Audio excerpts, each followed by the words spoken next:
Some game franchises start at the top, and then as more games release in the series, they just get worse and worse. Yes, we're going a little negative today. We're talking about 10 video game franchises that just got worse. Starting off with number 10, let's talk Perfect Dark. This is a pretty simple one because really there's only one game. Perfect Dark released on the Nintendo 64, and it was awesome. It was a really good continuation of what Rare had kind of established as a console first-person shooter, with GoldenEye, of course, but then they took those concepts and ran with it and created a cool sci-fi spy thriller with Perfect Dark. Memorable levels, cool weapons, an iconic main character, kick-ass music. It had pretty much everything you would want. As much as Perfect Dark as a franchise didn't have a bunch of games, this one is significant because it just started so high and then completely fizzled with Perfect Dark Zero. Yes, despite Perfect Dark being awesome, the franchise wouldn't resurface until many, many years later. 2005, believe it or not, with the release of the Xbox 360 console.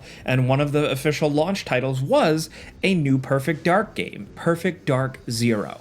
And at the time, this was actually pretty exciting. If you were following video game news back then, Perfect Dark Zero looked like a new, flashy, next-gen Perfect Dark game with cool graphics, a little bit of a hybrid third-person system when you took cover. The iconic weapons seemed to be there, and Rare was still working on it. Now, of course, with Microsoft and Xbox Game Studios, but yeah, a new Rare Perfect Dark game. Unfortunately, it released, and it was pretty boring. It wasn't the worst game by any means, but it was just kind of forgettable compared to the first game, and some fans absolutely hated it. Which is interesting because if you look now, like reviews and sentiment online is a little bit more positive. I think mostly that's just because people miss the franchise so much that they'll take anything they can get. But if we're talking about game franchises that got worse over time, we had to mention Perfect Dark because it was basically one good one, and then that was kind of it.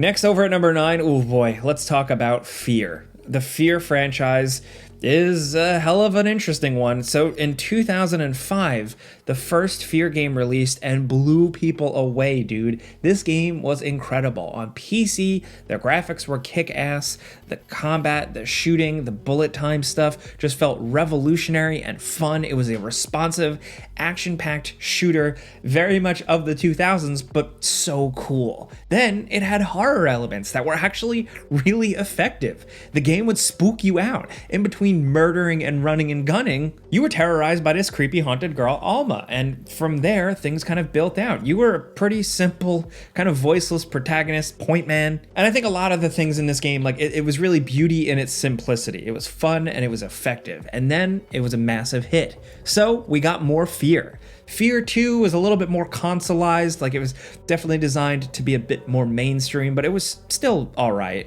And then by Fear 3, which released in 2011, I believe, that was kind of the nail in the coffin. This was just a weird time for video games. You know, the big publishers were doing weird, crazy, out-of-touch moves, from forcing multiplayer into games to just taking weird left or right turns in franchises. And Fear 3 was definitely that. Not only was it actually F3AR, but it added another character and like kind of like hybrid ghost gameplay. Alma was pregnant and there was all this weird shit. The game was nowhere near as scary as the original and nowhere near as fun, fast, and frenetic and chaotic in its first-person shooting.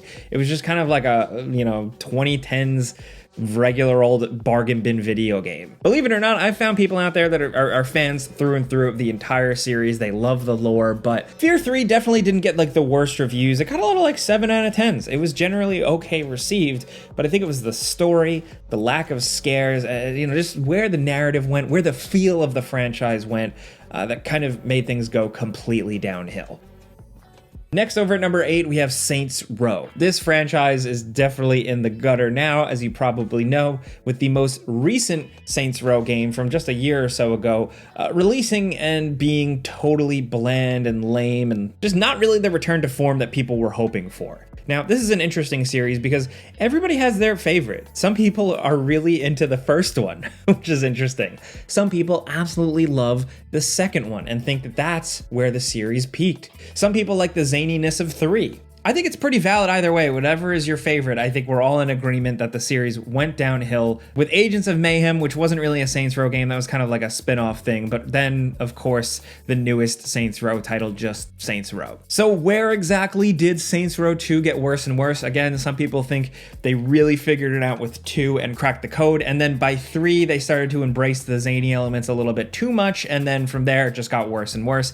I don't know, but what I do know is that now, after the last one, we're probably not going to see another Saints Row game anytime soon, with the developers behind the fabled series, Volition, now being kind of rolled up and absorbed into their parent company, and they are no longer what they used to be. And you know, that's a damn shame, because not only did they make Saints Row, but they also made other incredible classic games like Red Faction. But hey, I could complain all day, we gotta move on.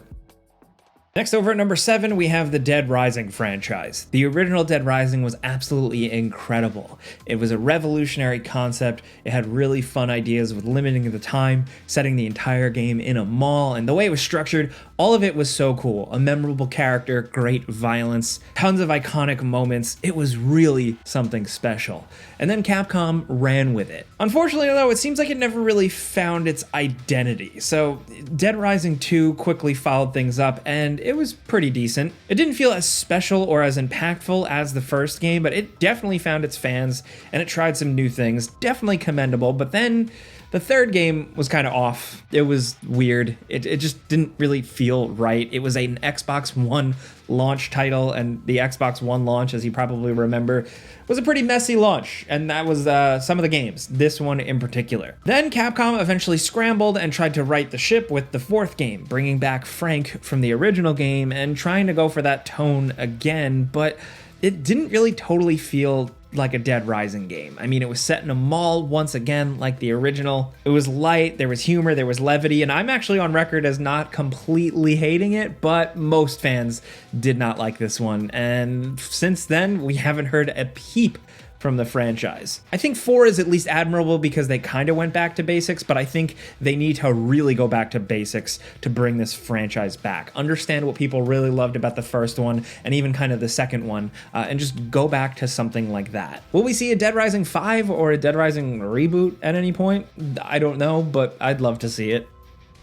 Next, over at number 6, we have the Ninja Gaiden franchise. I mean, talk about the classic games. They're great, but let's highlight the newer ones, you know, from Team Ninja. In 2004, we got Ninja Gaiden, an incredible game. Absolutely top to bottom. Fun, responsive, snappy, chaotic, violent, and brutally challenging, with over-the-top boss battles and great encounters. Eventually, the re-released Ninja Gaiden Black was even better. It was so awesome. Then we had Ninja Gaiden 2, which was very good. From 2008, it brought more weapon types, more gore, everything you really wanted. It was way harder. It was good, but not as memorable as the first one. But then they flew too close to the sun in 2012 with Ninja Gaiden 3, which was just straight up bad. It had a re-release that was like fixed a couple things, but ultimately this game just totally lost sight of what made the original game so great. The combat wasn't as fun, the enemies weren't as exciting, the game wasn't as gory or as challenging. They did kind of the generic thing at the time by giving the main character a magical monster arm. It was just so cynical and kind of lifeless. And that was kind of it for the franchise ever since then. There was Yaiba, but like that was different. Ultimately, Ninja Gaiden started at the top, the peak with Ninja Gaiden, technically Ninja Gaiden Black in the early 2000s. And then from there, it went downhill. And we miss it.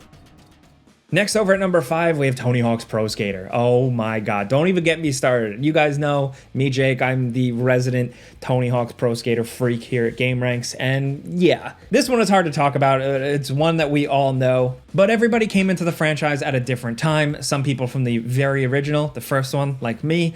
Some people came in for Underground and have a lot of love for Underground or even American Wasteland. But a lot of people think that after like Underground 1 and kind of Underground 2, which pushed it a little bit, it just released too many bad games. Either just Tony Hawk games that weren't great, or Tony Hawk games that were weird spin-offs like Downhill Jam or Tony Hawk Ride.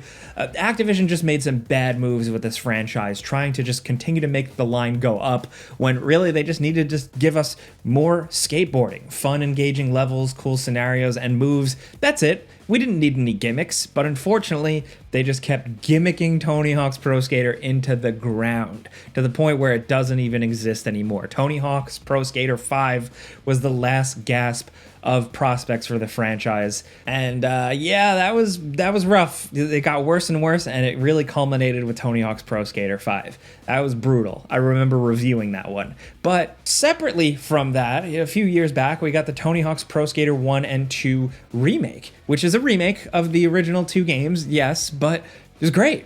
Absolutely awesome. The gameplay formula felt just right.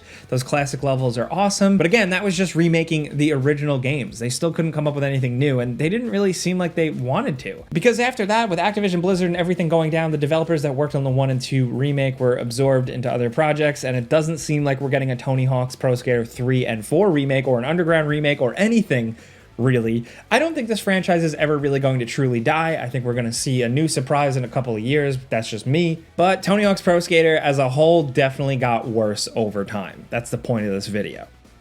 Next, over at number 4, we have the Medal of Honor franchise. The original released for PlayStation in 1999. It was Steven Spielberg produced. It was incredibly cinematic and fun, and a shooter that represented World War II in video game form in a way we hadn't seen to that point. Then, of course, there was Allied Assault, PlayStation 2 Medal of Honor Frontline, and around that time, like 2000, 2002, that's where Medal of Honor really peaked. That's where it was at its best for a lot of people. Allied Assault was huge, and like after all that, every follow-up just wasn't as good. Rising Sun tried to do the cinematic Pearl Harbor thing and it kind of fell flat. But for years and years after that, the brand remained a thing with them pumping out all types of Medal of Honor games that just, were received less and less. People just started to lose interest over time. But the worst part is the reboots, where that just got progressively worse. The first reboot, 2010's Medal of Honor, was completely forgettable. Had a couple of cool moments, but ultimately, no one cared. It didn't really blow up. People were too busy playing Call of Duty, Battlefield, a million other things. And then in 2012, they tried again with Medal of Honor Warfighter, which was unfortunately worse. That's really where the existing franchise died off, as far as I'm concerned. The reboots tried, and it just didn't really land. Separately, there's a VR game from 2020 called Medal of Honor Above and Beyond that was cinematic and chaotic and crazy and made by Respawn, and, it got some middling to okay reviews, but ultimately it was a VR game, so it didn't become an actual massive smash hit or anything. It topped some Steam charts, but ultimately it was never really in the gaming conversation, and certainly didn't revive the franchise like some people were hoping. Now, down at number 3, we have Duke Nukem. Of course, we were going to talk about the dude himself. I mean, come on. The original Duke Nukem from 1991 was a big thing. Then it was really Duke Nukem 2, 1993, and Duke Nukem 3D in 1996. Duke Nukem 3, for a lot of people, was the peak. This is where the franchise really figured out Duke Nukem as a character. He was totally awesome. He was cringy, but in a good way. Over the top, corny character, just action movie badass guy, but it was all tongue-in-cheek and really light and fun and a classic for a reason. But after that was really it. I think Duke Nukem 3 peaked, and then that was it. I mean, there were some spin-off games, some portable games, the console games, Time to Kill, 0 Hour, Land of the Babes, Manhattan Project. None of that really popped off. And then Duke Nukem was kind of dormant for a while until Duke Nukem Forever came around. This was supposed to be the big next generation jump to bring back Duke Nukem in all his glory and all his cringeworthy, hilarious goofiness and dick jokes and all that. And it was in development hell for years and years and started to become a joke, a laughingstock of the gaming industry. And then when it finally released in 2011,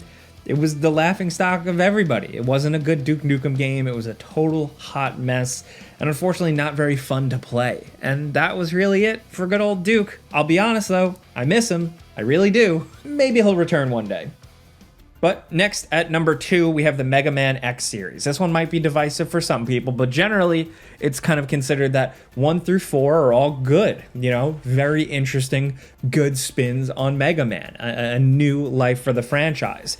5 was pretty mediocre. 6 is considered like the worst in the series. 7 was also considered bad by a lot of people. And then 8 was definitely an improvement but didn't really capitalize on the greatness of the original, like 1 through 3, 1 through 4 titles. And I think with Mega Man X just like dropping off over time like that, I think the biggest thing is that, did you even realize they made this many Mega Man X games? I think some people have total gaps in their brains, like from like 4, 5, 6, even really remembering them. Again, I can't speak for everybody, but it was just oversaturation and a quality drop off that really did Mega Man X in. And that's really a shame.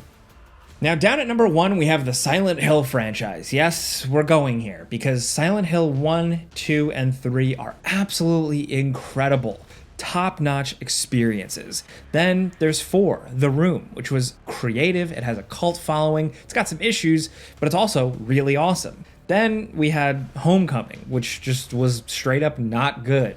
They tried to make the franchise something that it was not, and it was a damn shame. Downpour, also same thing. They tried to make the series into something else, and it just really didn't work. It was so weak. Shattered Memories, all right, yeah, but you know, some fans don't really like that. Since then, there's just been like a weird trickle to sometimes flood of spin-off Silent Hill things and weird experiences that just continue to get the franchise wrong from Konami, and it's really absolutely a bummer. The newest thing, the short message, it was like a quick free-to-play horror experience they released.